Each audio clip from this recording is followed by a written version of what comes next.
Welcome to news 21 TV. ముందుగా bulletin లో headlines చూద్దాం.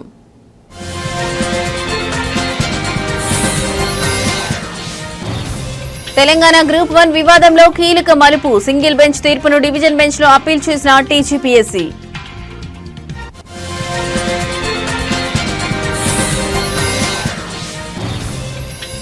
పోలీస్ శాఖలో ఖాళీలపై తెలంగాణ హైకోర్టులో పిల్. మంజూరైన పోస్టులను కూడా భర్తీ చేయలేని పిటిషన్.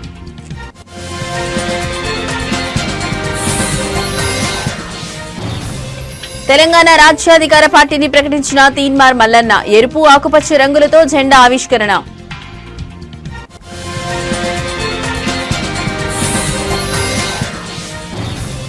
లిక్కర్ కేసులో మరో మలుపు. మిథున్ రెడ్డిని కస్టడీకి ఇవ్వాలని కోరుతూ సిట్ పిటిషన్.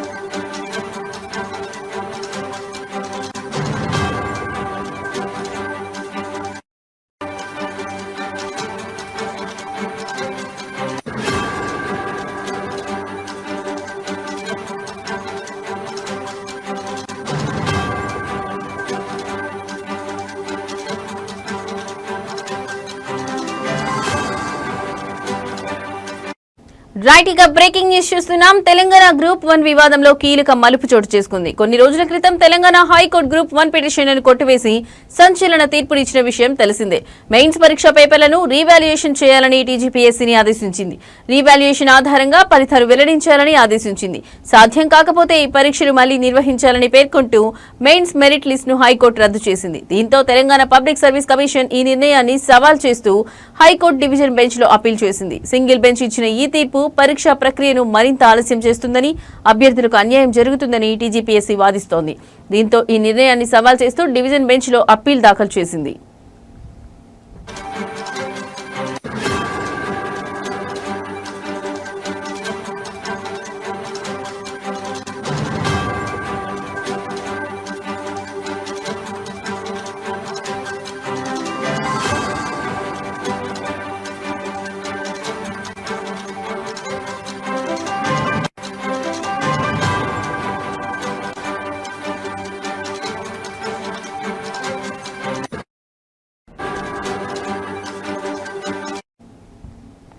మూల్యాంకనంలో అక్రమాలు జరిగాయని, పరీక్షలు రద్దు చేయాలని కొందరు అభ్యర్థులు హైకోర్టులో పిటిషన్ దాఖలు చేశారు.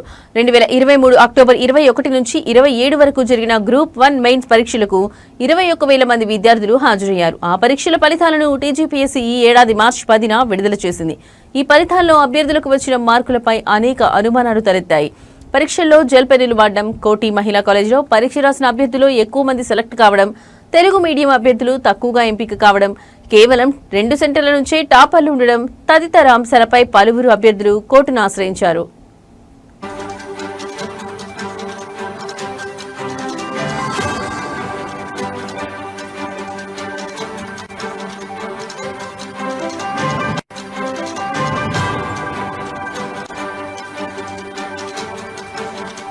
పరీక్షలు రద్దు చేయొద్దని కోర్టులో పిటిషన్ వేసిన ఉద్యోగాలకు ఎంపికలైన అభ్యర్థులు ఇప్పటికే ఇరువురి పిటిషన్లపై వాదనలు విన్న న్యాయస్థానం తెలంగాణ హైకోర్టు మెయిన్స్ పరీక్షలు మళ్లీ నిర్వహించాలని తుది తీర్పును వెల్లడించింది.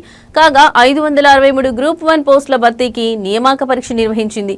10th మార్చ్ మార్క్స్ ను అభ్యర్థుల లాగిన్ ఐడీలకు పంపించింది. వచ్చిన మార్కులపై అభ్యంతరాలుంటే రీకౌంటింగ్ అవకాశం ఇచ్చింది సర్వీస్ కమిషన్. మార్చి 24 వరకు రీకౌంటింగ్ కు అవకాశం ఇచ్చిన సర్వీస్ కమిషన్ ఈ ఏడాది మార్చి 30న జనరల్ ర్యాంకింగ్ లిస్టు విడుదల చేసింది.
రైట్ ఇక బ్రేకింగ్ న్యూస్ చూస్తున్నాం. తెలంగాణ పోలీస్ శాఖలో మంజూరైన పోస్టులు భర్తీ చేయడం లేదని హైకోర్టులో పిటిషన్ దాఖలైంది. ఈ మేరకు ఇవాళ ఆ పిటిషన్ పై ధర్మాసనం విచారణ చేపట్టింది. విచారణ సందర్భంగా పిటిషనర్ తరఫు న్యాయవాది తన వాదనలు వినిపిస్తూ 3 ఏళ్లుగా పోస్టుల భర్తీకి ఎలాంటి నోటిఫికేషన్ జారీ చేయలేదని కోర్టుకు విన్నవించారు. పోలీస్ శాఖలో వీలైనంత త్వరగా భర్తీలను ఖాళీలను పూర్తి చేయాలని దేశ అత్యున్నత న్యాయస్థానం సుప్రీంకోర్టు స్పష్టమైన ఆదేశాలు జారీ చేసినప్పటికీ రాష్ట్ర ప్రభుత్వం నిర్లక్ష్యంగా వ్యవహరిస్తోందని తెలిపారు. ఈ క్రమంలోనే ధర్మాసనం ప్రభుత్వం తరఫు లాయర్కు కౌంటర్ దాఖలు చేయాలని ఆదేశించారు. కేసులో తదుపరి విచారణను 2 వారాలకు వాయిదా వేశారు.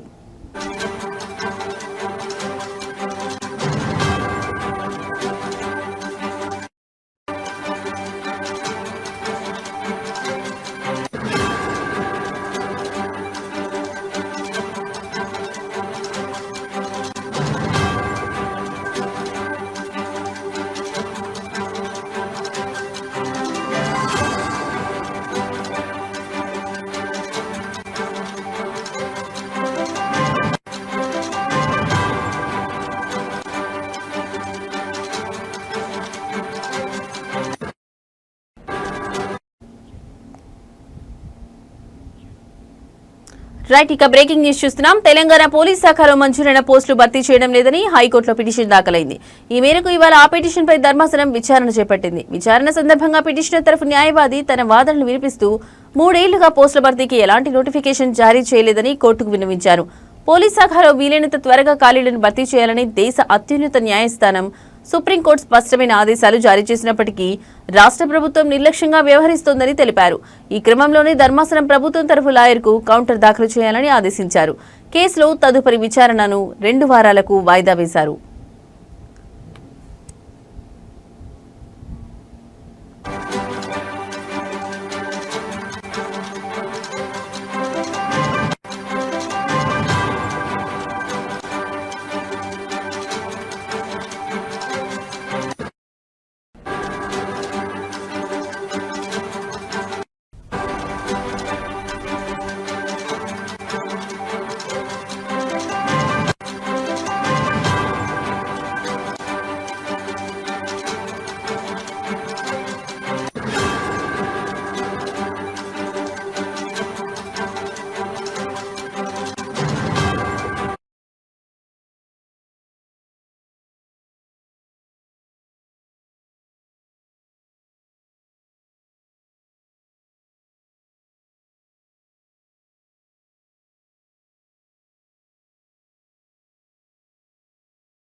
రైట్ ఇక బ్రేకింగ్ న్యూస్ చూస్తున్నాం. తీన్మార్ మల్లన్న అలియాస్ చింతపండు నవీన్ కుమార్ తన కొత్త రాజకీయ పార్టీని అధికారికంగా ప్రకటించారు. తన పార్టీకి తెలంగాణ రాజ్యాధికార పార్టీ అనే పేరును ఖరారు చేసినట్లు వెల్లడించారు. ఈ మేరకు హైదరాబాద్ బంజారాహిల్స్ లోని తాజ్ కృష్ణ హోటల్లో నిర్వహించిన ఒక కార్యక్రమంలో ఆయన పార్టీ పేరు జెండాను ఆవిష్కరించి ప్రజల ముందుకు తెచ్చారు.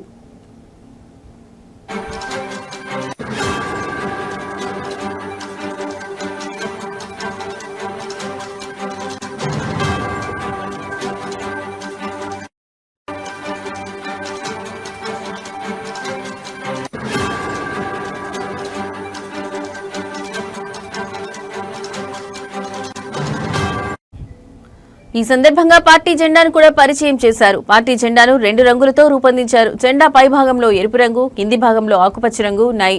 జెండా మధ్యలో కార్మిక చక్రాన్ని దాని నుంచి పైకి లేస్తున్నట్లుగా పిడికిలి బిగించిన మానవుడి చేతిని చిహ్నంగా పొందుపరిచారు. ఈ చిహ్నానికి ఇరువైపులా 2 ఆలివ్ ఆకులను చేర్చారు. జెండాపై ఆత్మగౌరవం, అధికారం, వాటా అనే నినాదాన్ని ముద్రించారు.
రైట్, ఇక బ్రేకింగ్ న్యూస్ చూస్తున్నాం. ఆంధ్రప్రదేశ్ మద్యం కుంభకోణం కేసులో దర్యాప్తు ముమ్మరంగా సాగుతుంది. ఈ కేసులో A4 నిందితుడిగా ఉన్న ఎంపీ మిథున్ రెడ్డిని తమ కస్టడీకి అప్పగించాలని కోరుతూ ప్రత్యేక దర్యాప్తు బృందం సిట్ కోర్టులో పిటిషన్ దాఖలు చేసింది. ఈ పరిణామం కేసులో మరో కీలక మలుపుగా మారింది.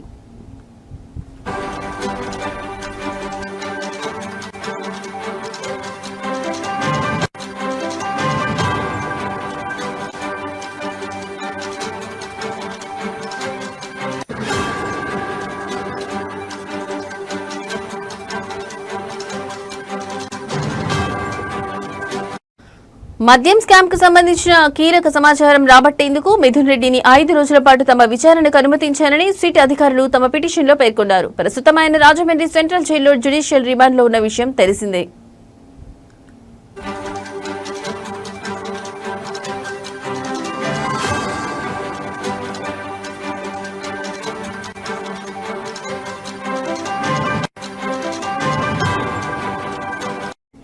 ఇటీవల జరిగిన ఉపరాష్ట్రపతి ఎన్నికల్లో ఓటు హక్కు వినియోగించుకునేందుకు ఎంపీ మిథున్ రెడ్డి కోర్టును ఆశ్రయించారు. దీంతో ఆయనకు న్యాయస్థానం షరతులతో కూడిన బెయిల్ మంజూరు చేసింది. ఎన్నికల్లో ఓటు వేసిన అనంతరం సెప్టెంబర్ 11వ తేదీ సాయంత్రం 5 గంటలలోపు తిరిగి రాజమండ్రి సెంట్రల్ జైల్లో లొంగిపోవాలని కోర్టు ఆదేశించడంతో ఆయన లొంగిపోయారు.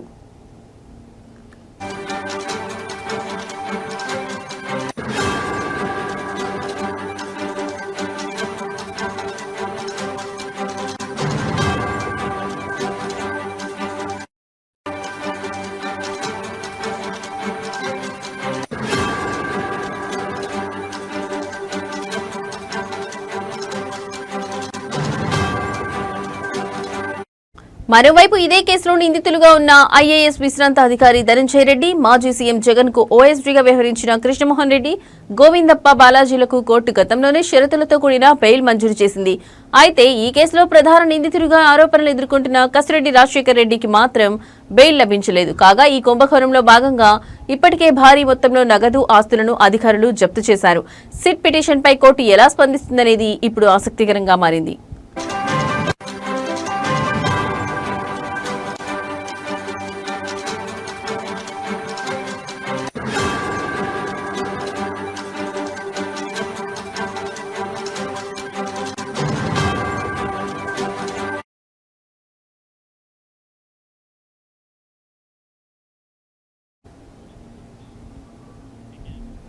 తెలంగాణ సాయుధ రైతాంగ పోరాటం గురించి మాట్లాడే అర్హత బీజేపీ పార్టీకి లేదని సిపిఐఎం పార్టీ రాష్ట్ర కార్యదర్శి వర్గ సభ్యులు ఎండి జహంగీర్ అన్నారు. నారాయణపురం మండలం గుడిమల్కాపురం మన్నే బక్కారెడ్డి స్తూపం వద్ద నిర్వహించిన తెలంగాణ సాయుధ రైతాంగ పోరాటోత్సవాలలో ఆయన ఈ వ్యాఖ్యలు చేశారు. ఈ సందర్భంగా జహంగీర్ మాట్లాడుతూ సెప్టెంబర్ 17వ తేదీన తెలంగాణలో 3 రాజకీయ శక్తులు వేర్వేరుగా నిర్వహిస్తున్నాయని, కానీ నిజమైన చరిత్ర కమ్యూనిస్టులేదని అన్నారు.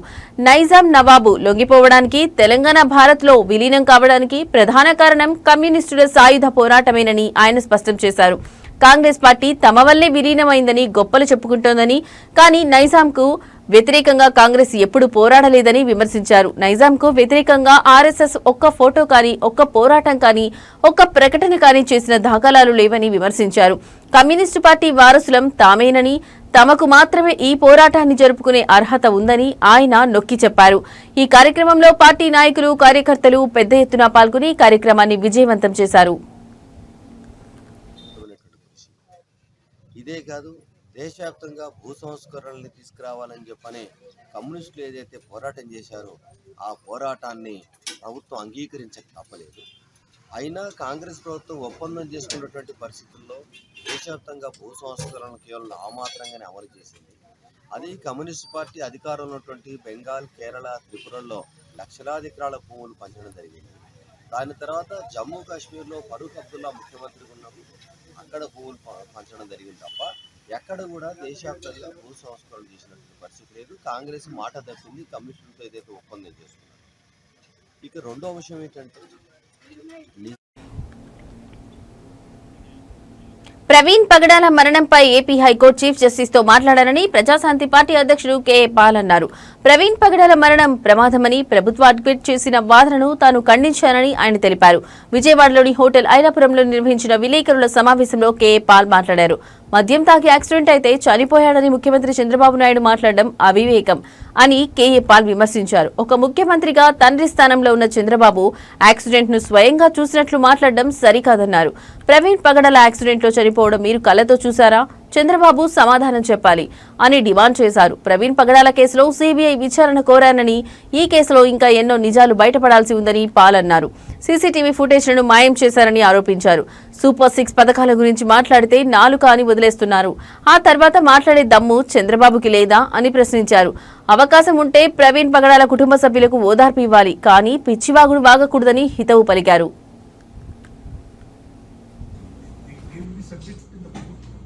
Yes, I want that to be submitted in the court. There is third kind of investigation, CBI investigation, private investigation. There are so many options. When the chief minister is saying he is drunk without finalizing the report, it is contempt of court, prejudice. Chief minister is the one accused here. That cannot time లేదు. ఒక ఉప ముఖ్యమంత్రిగా ఉండి ఇలాంటి బ్రతుకులు ఎందుకయ్యా మీకు? పైన దేవుడు ఉన్నాడు, తప్పించుకోలేరు. భూమి మీద నేనున్నాను, కేఏ పాల్, తప్పించుకోలేరు. ప్రజలు చూస్తున్నారు, తప్పించుకోలేరు.